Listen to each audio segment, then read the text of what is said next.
Hi, everyone, and welcome to another episode of Grassroots Racer. Before I introduce this week's guest, I just wanted to give you all a quick wrap up of my weekend at Sandown Raceway last weekend in the Formula V's. So at Sandown Motor Raceway, last weekend we competed in the Formula V category, in a different car, the Avanti. Friday practice we struggled to get out on track, and when we were on the track, we had lots of oil leaks, so that put a stop to it very quickly. Then on Saturday in qualifying, my steering disconnected halfway through the session, so I was lucky to escape that one with no damage to the car. Um, so we fixed it all up for the races. The races were all right. I didn't really make too much progress because we found out that the car was running on three cylinders, not all four. So we were down on power. And yeah, for the last race, I moved up a lot of positions in the rain, because the engine performance didn't really matter too much. So I was able to climb my way up the field, and then I touched the curb and at Dandenong Road and had a spin, dropped me all the way back to last because I stalled it and couldn't get it re-going. But you know, it was a great weekend when you think about it. We got home in one piece and we can improve for Phillip Island. Lastly, thanks to the following businesses and people who helped me lead up to the weekend. Sorry, Cal, this is I just finished building the car before the weekend, so I had Yeah, you I I had some people to thank. So of CV course. bearings, Bendigo Specialist Brake and Clutch, Ned Curvis Performance Boats, Vex, Fichetti Fabrication, and Bendigo Tire Center, Motorcare. Those two, Motorcare jumping on board just recently as a partner. And, also over the weekend, thanks to Dane, Rob, my brother Henry, mum and dad, and Lee. So, back to the podcast. Tonight's guest, who is a mechanic, engineer, and drives in improved production car category. We will find out more about Cal Jensen. So, welcome tonight, Cal. How are you? Yeah, I'm well, and thanks for having me on your podcast. Sorry for the long intro, but where did your passion for motorsport begin? Yeah, so actually, both my parents were involved in motorsport, primarily speedway. So I was really born into it. Sort of grew up around racetracks and things, and yeah, never really had a chance. I guess I was born with the disease. Yeah. So, when you're born into racing, how long did it take for you to get the racing bug? Oh, like I said, I think I had it from when I was a little kid. I think when you watch your parents race, you're always looking up to your parents, and I just always knew that I wanted to be in a car, and I think it was probably pretty evident when I did get into the car that I sort of was supposed to be in one. So um, yeah, but I didn't really start properly like competing until my late teens, just for various reasons. Sort of didn't really get the opportunity to do it, but yeah. So when you did obviously start in your late teens, did you start off in a race kart on asphalt, or you said you were involved in speedway, so did you even do the karting in speedway?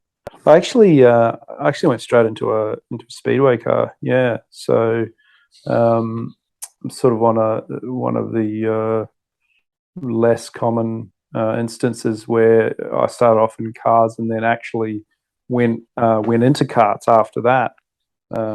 So yeah, and sort of have done a number of different sort of categories of motorsport, rally, open wheeler stuff, speedway, and now yeah, running in pre-production. So obviously you said that you actually started in a race car in speedway. What was that car? It was a modified 180B Datsun Triple S, Right. and it had a bored out L28 Nissan six cylinder straight six in it, Mm. which was turbocharged. Yeah, so it's probably making about 450 horsepower or something. But yeah, real grassroots motorsport that was, mate.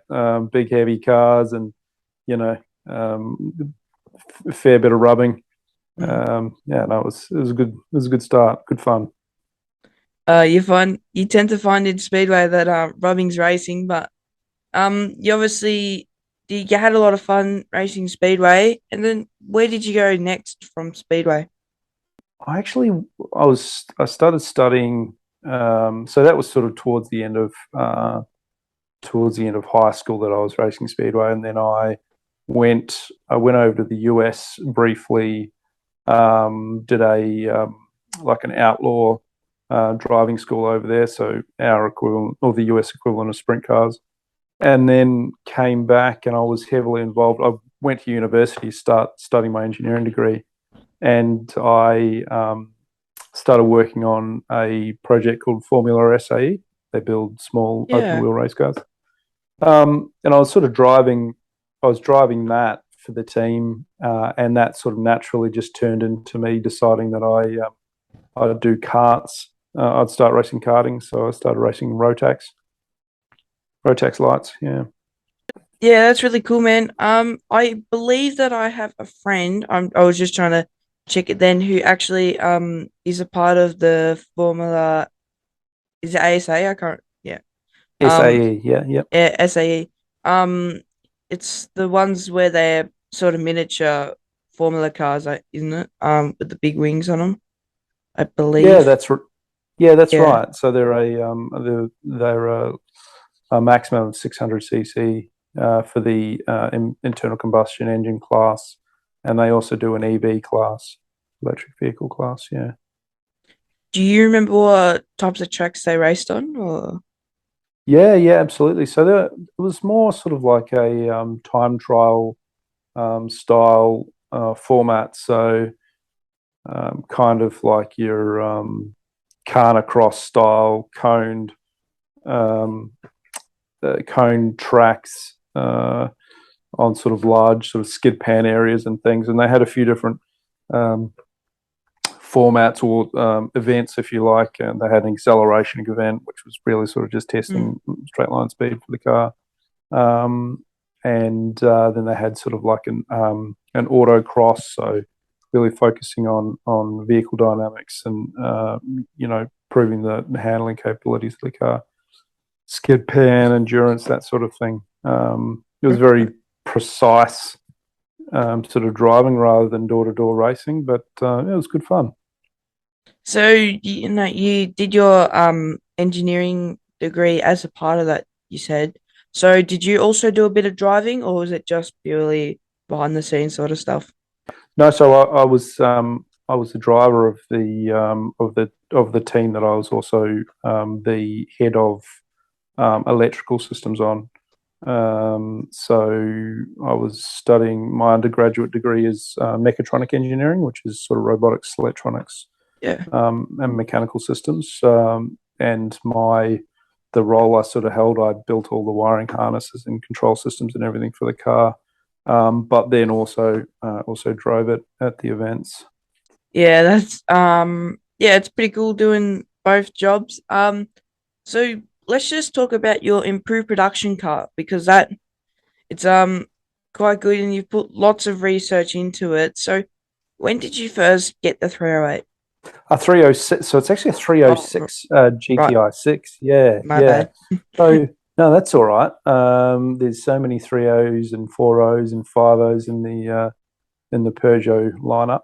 So I bought the 306 GTI 6 about 10 years ago as a road car. Actually, I found it through a vehicle classifieds part of the work intranet that at the job I was working at. And yeah, I knew that those cars had a bit of a cult sort of following because they're great little hot hatches. Mm. Um, and pretty much when I drove it, I realised, wow, this thing would actually make quite a quick little race car. So Yeah, it obviously it's a smaller car, so it probably would handle not too bad. So you've put a lot of research in and development into it. So obviously taking the degrees to learn about the technology, were you able how much of it were you actually able to put into the R&D to get the car running very quickly? Look, I'd say pretty much everything I've learnt in engineering has been applicable to motorsport. You know, I actually studied engineering because I wanted to build race cars. You know, that was really the motivating factor for me. So when I was studying, I always had sort of motorsport applications in my mind when I was learning all my subjects and everything. So look, I have literally used, I think, just about every sort of subject that I studied. You know, everything from simulation, you know, Mm. stress analysis and that sort of thing from a mechanical point of view, through to development of, you know, like control systems, Yeah. design of control systems, electronics. Yeah, I've done it. I've used it all on the Peugeot. So it's yeah, like you said, there's been a fair bit of research and work gone into it. Yeah, and I'm just looking at the your Instagram again, and you've got a lot of parts on there that you seem to build. So, you know, I'm looking, and did you print the block out yourself, or is that just But that uh so the engine, yeah, so the engine and the it's still running the standard block, standard head. Obviously they're heavily modified and dry sumped, but I do design and manufacture as much of the car as possible. That's always been sort of the, I guess the spirit of the project for me. You know, I've always loved driving. It's quite clearly never going to be sort of my profession as a driver. So for me, the motorsport journey is probably 90% of it is the engineering challenge, and then 10% of it is racing, mm, racing what I've built. Um, yeah, so yeah, we do as much as we can in house. I've got set up. I've got a number of 3D printers. Do a lot of 3D design and stress analysis. You know, for things like adapters for brake calipers and you know, sort of various things like mm. engine mounts and things like that. So we do everything that we can in house, and yeah. So if you had a problem mounting something, your 3D design and printing can help solve that problem most of the time, or you know, do you get out, find a piece of old scrap metal and make it work? Well, you know, whatever you need to do, you do it to get the solution. So there's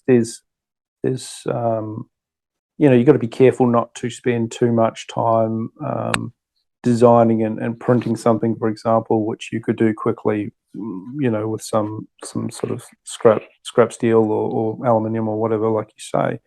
Um, but at the end of the day, the goal for me is always to put together a really nicely built product.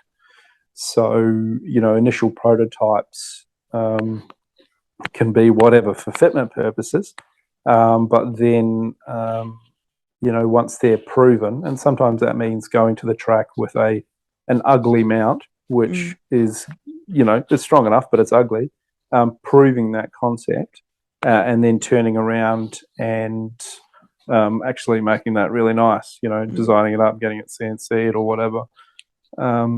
But yeah, I mean, it's incremental development of the car. 3D printing is a really powerful tool. You'll see on my Instagram that I've done a lot of it. And for example, um, I designed a complete intake adapter, which Mm. actually had some very complex internal geometry, a very complex tapered curve inside of it. And I printed 7 or 8 of those before I was happy with the design, and then I had the final part CNC'd out of aluminium, and that is now on my race car, and it does a great job. And just quickly, like, does it actually cost a fair bit of money to print, or is it a better way than, I guess, buying from aftermarket stores and stuff? I think, look, I think once you set up with the machinery and that sort of thing, the printer and that, it is relatively it's relatively cheap way of doing things, but it's, you know, you do spend a lot of time, so it's a cost versus time Yeah. sort of consideration, and then really for motorsport purposes. Um, you know, 3D printing, you can't just use cheap plastic, you know, cheap Mm, low temperature plastic. You need to use good quality materials because, as you know, things get hot yeah. and there's lots of vibration in race cars, and you know, significant sort of lateral, longitudinal forces and things like that. So Yeah. yeah, you need to design it well and use good materials. Yeah. You're not wrong about the vibrations. We noticed even the tappets on the rockers, sorry, the nuts on them undid themselves just because of the vibration. It's that hard. So, regular maintenance is definitely a thing we have to focus on the Formula V's. I also saw that you designed a custom cage, in CAD. So, how difficult was the project making sure the measurements were right and it was going to fit?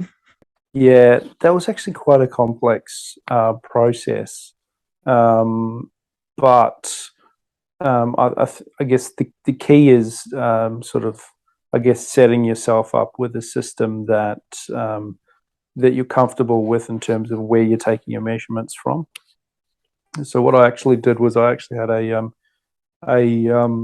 sort of a good quality laser measurement tool like your builders use to, you know, go around Mm. and checking distance between beams and things like that.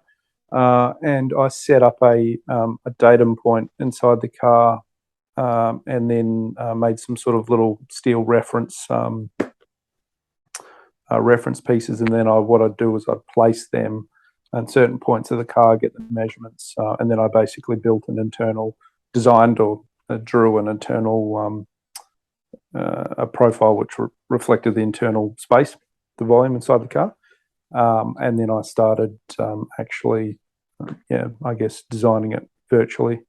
But there's a lot of back and forth checking measurements and that sort of thing before we even ordered any steel. Like if, like you said, some projects you've had to print it 7 or 8 times just to get it right. With the cage, you need to have special metal. Some people don't really know. You got to have certain metal that can withstand, obviously the unlikely event that you have a rollover, or you need to be protected by the cage that it won't fold in on you. Um, so it would be very costly, the metal. So did you luckily get it first try?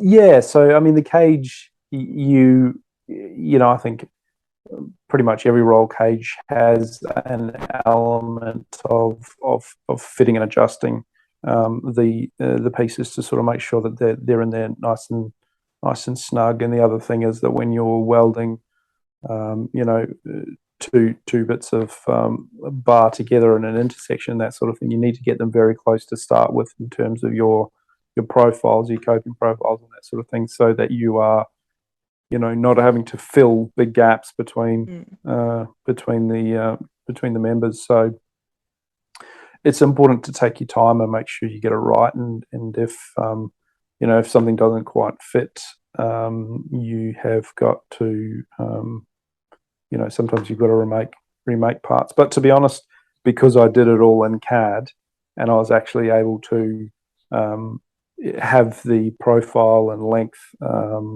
to within under a millimeter, you know, accuracy. The whole thing went together extremely well. yeah. Yeah. You've put a lot of effort into your cars, so you know. What sort of convinced you that I'm gonna do improve production and I'm gonna make this car that's gonna do insane amount of horsepower?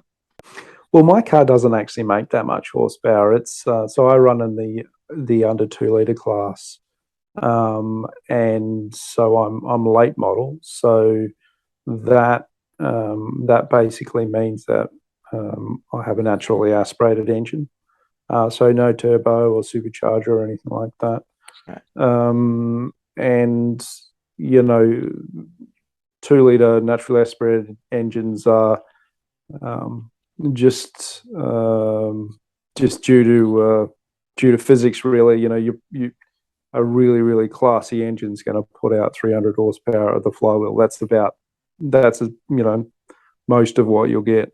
You get a little bit more than that, but not much. So everybody in that class is sort of running around that similar sort of mark if they've got competitive cars. It really comes down to power to weight. That's why you will get cars like our under 2 liter cars doing really well at tracks like Winton, when we're up against the many 100 horsepower V8s, and the Monaros and the Falcons and those sorts of things. So IPRA for me is a really cool class, and I was drawn to it because it's kind of like the Australian touring car class of back in the old days, where you got lots of different types of cars running against each other, and some of them have got the horsepower but they don't handle so well, and then you got the smaller platforms which are just turn on a knife edge, but lack that top end speed. So yeah, it's good fun. It's a great category like that. And another thing is, like, would you guys have a certain BOP? So if you're in under 2 liters, but your car exceeds this, do you have to get moved up to a different class, or? So the way that it's controlled in the IPRA is that there are a number of rules which basically serve to try and achieve a parity between different cars. So, for example, if you've got a turbo car, you'll have to run a certain size restrictor on that on the intake. Then there are other things like if you have changed because in IPRA you're allowed to change to a different engine from the same manufacturer as long as it's the same sort of number of cylinders and general layout. So if it's a east-west 4-cylinder, then that's what it's got to be. But in IPRA, if you change, you're allowed to change those engines. If you do that, then you have to meet a minimum weight. Whereas if you don't change your cylinder head or your block, then you don't have a minimum weight. So there's pros and cons about how you go about doing certain things. There's also what is effectively a multipliers on your engine capacity. So, for example, if you turbocharge your engine, which you're only allowed to do if it wasn't turbocharged standard, you're only allowed to do it if the car's older than 1986, if it was manufactured before 1986. But if you do that, then they apply a 1.7 times multiplier. So if you had a 1 liter engine and turboed it, then you effectively have a 1.7 liter engine. So if you turboed a 2 liter, for example, you would no longer be in the 2 liter class. You'd be over 2 liter. Yep. Yeah. So that's obviously a rundown of what the classes are. But is it true that you call your car Pug? It is, yeah. It's called the Pug. I mean, look, that's an old saying for a Peugeot, a nickname for a Peugeot, the Pug. I guess probably because the word Peugeot has all the letters for pug in it. And I don't know, maybe some of those letters used to fall off in the old days and you'd be left with the letters Pug. But I do actually have a stuffed toy of Doug the Pug from the children's book. He's cable tied to the roll cage inside, so he comes for rides whenever we take the car out to the track. Yeah, that's actually kind of cool. And how did you go at Sandown last weekend? It was a bit of an up and down round, actually. I think it sounds like our experiences, you and I had sort of similar experiences, even though we were racing in completely different cars and classes. But on the Friday practice, we actually had a sudden loss of oil pressure. We thought it was an engine issue, but because there was so much oil underneath the car as a result, we couldn't really work out where the problem was coming from. So we ended up packing the car up completely, taking it back home to Romsey, which is Macedon Ranges, about an hour and a half away from Sandown. Pulled the front of the car down, run a few tests, and found that it was a split oil cooler. Right. Happened to have an old oil cooler that was about half the size. We put that all, managed to sort of adapt that onto the car, and then we loaded it up at like 2 a.m. or something in the morning.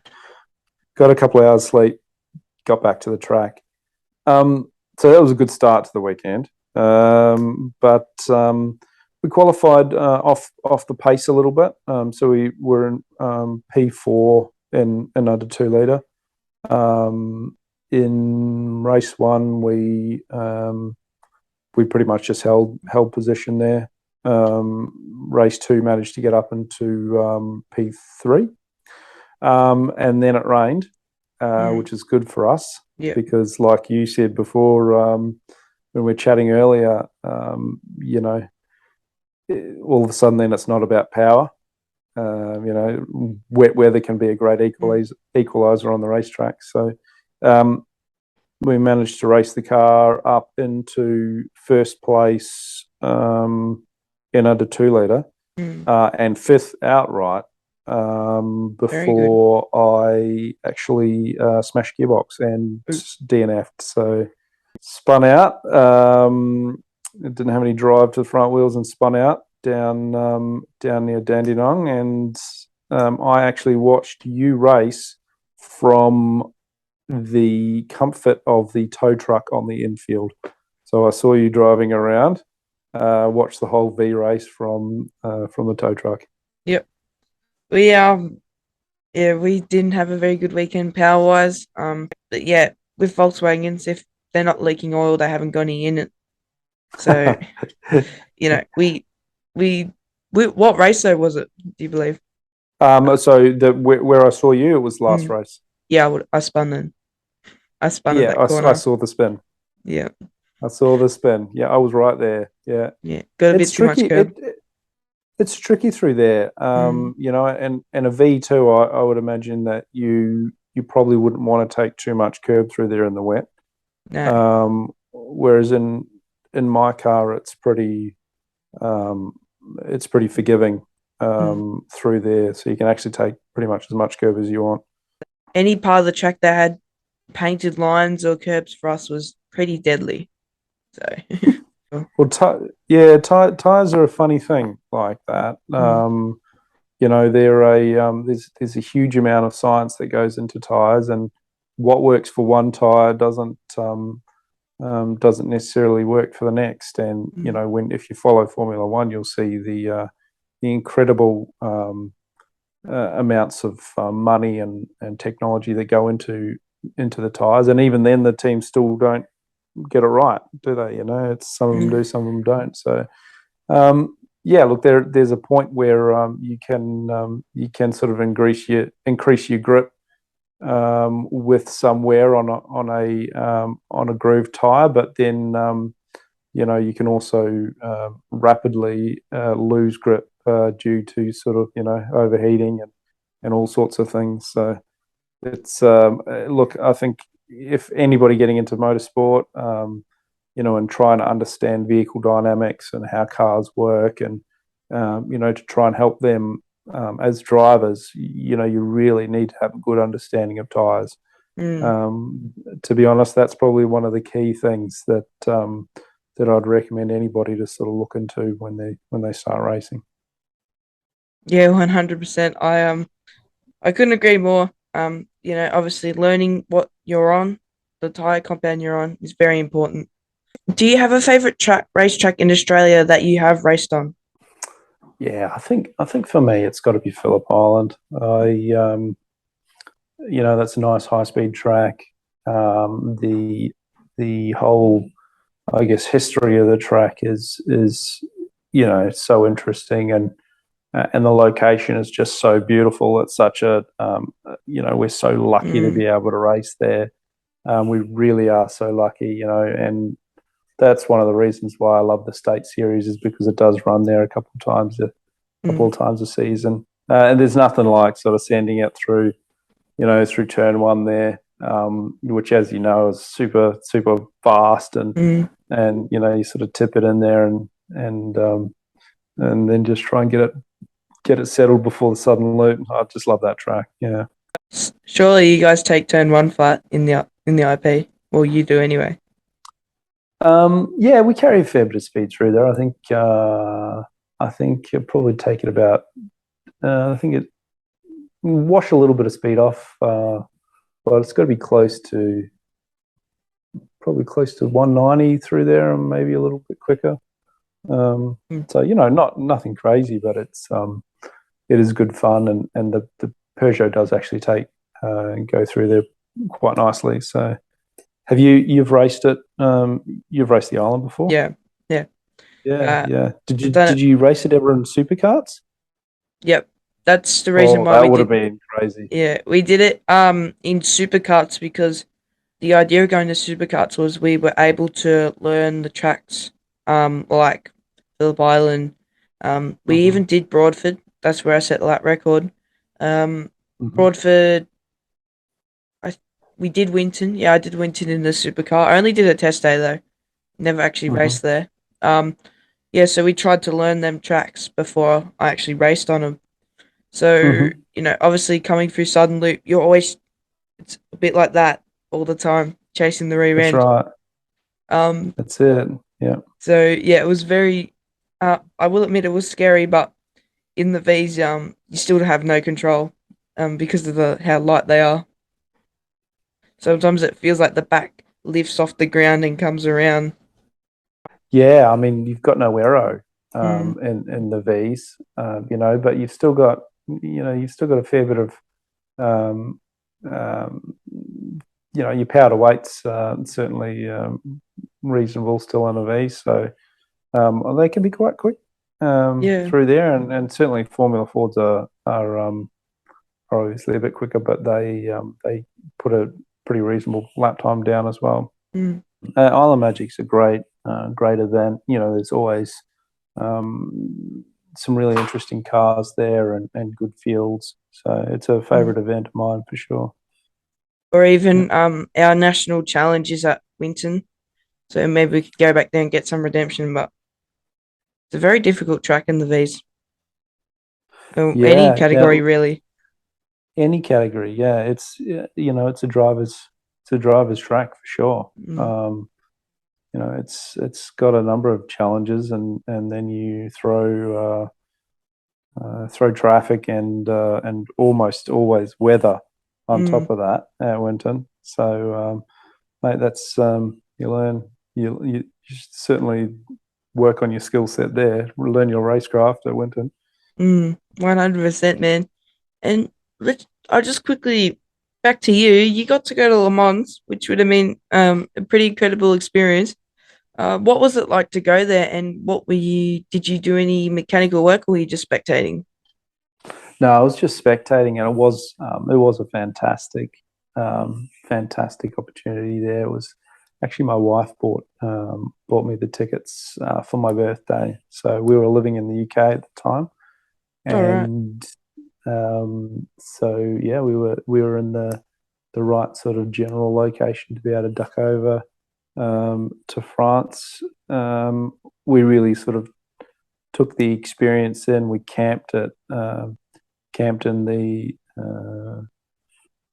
like massive campgrounds that they have Mm, there with the die-hard sort of racing fans, and it was just a brilliant experience. Like the name says it all. It's 24 hours of motorsport, but the whole it's kind of just like this festival, incredible entertainment and just nonstop. I mean, you go to sleep and you wake up to the sounds of racing. How what could be better than that, right? Yeah. I Yeah, on the way home sometimes from racing, all I can hear is the noise of cars just driving by. So, to experience it actually while you're sleeping, pretty cool. Um, yeah, it was cool. yeah. So when did you try and sleep? Like, did you try and plan it out strategically? Like, I'm gonna sleep at this point because this is when the least amount of action happens, or No, no, not really. It was just a case of sort of we just I'd walk to a few different places on the track to sort of experience as much of the actual racing as possible throughout the day. But the weather was actually uncharacteristically hot there, so it was like hmm. well and well above 30 degrees during the day. So it was kind of by the time the sun started to come down, everybody was kind of pretty stuffed. They've been out in the sun sweating all day. So no, I didn't sleep much because I was too excited. But Hmm. it's yeah, no, I just watched as much as I possibly could, really. I know coffee would have been my friend if I was at Le Mans. Um, Absolutely, absolutely. just staying away. Have you got any drivers, past or present, that you really admire, and why do you admire them? Yeah, it's good. It's a good question. I probably guys like Bruce McLaren, guys that Mm, were really heavily involved in the design and manufacturing of their own cars. You know, I because motorsport to me is it's not just about um, winning races or the glory of driving. It's about the pursuit of um, performance and perfection from an engineering point of view and a mm, driving point of view. And also being a Kiwi too, I'm obviously uh, a big fan of Bruce and his story and other mm, guys too, like not necessarily car racing guys, but people like John Britton, the famous yeah. motorcycle designer, and Burt Munro, the guy who set you know um, the Salt Lake racing records All right. on his Indian motorcycle and stuff like that. Guys that just they had the passion and the Mm, ingenuity and to sort of push new concepts and how they made their vehicles, and yeah, they're the guys I admire. yeah. Bruce McLaren's story was quite interesting. He really had passion, and the way he was able to put it into his racing and go out there and race his own team. Even Frank Williams, but I'm not a huge fan of him. But he did pretty cool to make his own cars and race for himself. Um, the only reason I say Yeah. that is because Williams Racing did do some pretty dodgy stuff over the years, but Well, that's the thing mm, about motorsport, though. There's plenty of really interesting stories about how people have interpreted rules and done different things to get an edge over the years. So I think it's part of what makes the sport um, the as appealing as it is. yeah. And I also saw you built your own sim rig, which I did as well. I built my own one. I'm sitting next to it right now. Do you do much sim racing? I did build my own sim rig, but to be honest, I didn't do a very good job of building it. It wasn't particularly comfortable, so I sort of wasn't using it much. I was spending so much time building my actual race car Yeah. that it's sort of something that's fallen to the side. But definitely, I think when I've got the funds to build up a reasonable sim rig, I'll get into it because I do genuinely see a lot of benefit in sim racing, Mm. especially when it comes to track familiarization, layout familiarization. Um, as you know, it's very Mm. different to actual racing because you don't have Yep. that same feedback in terms of the actual lateral and sort of longitudinal forces that you Mm. experience. But I think it's a great thing, sim racing, and I think also it gives people who don't have necessarily the facilities or the money to get involved in normal racing, the opportunity to have some fun and compete. I I've got my Simri gear. I don't have much to it. Not very good gear, but like Dad says, he says if you want a good Simri, sell your cars, do me a favor. So, Well, don't um, go doing that. nah, Don't go doing that anytime soon. I prefer the G forces. But seriously, it's been awesome speaking to you tonight, Cal. It's been really interesting hearing about how you transformed the pug into a speed machine. And I hope I'll be seeing you at Phillip Island for the next round of the Vic State Series, as it's such a cool track. And thanks again for your time. And to everyone out there heading to a racetrack soon, remember to drive fast and take chances safely, of course. I'd also appreciate if everyone watching this could share and subscribe to Flippin' Mad Motorsport on YouTube, Spotify, Facebook, and Instagram. Thanks, Callum. Thanks, Ayrton. Been a pleasure. Thanks, mate. Good luck. Cool. Thank you.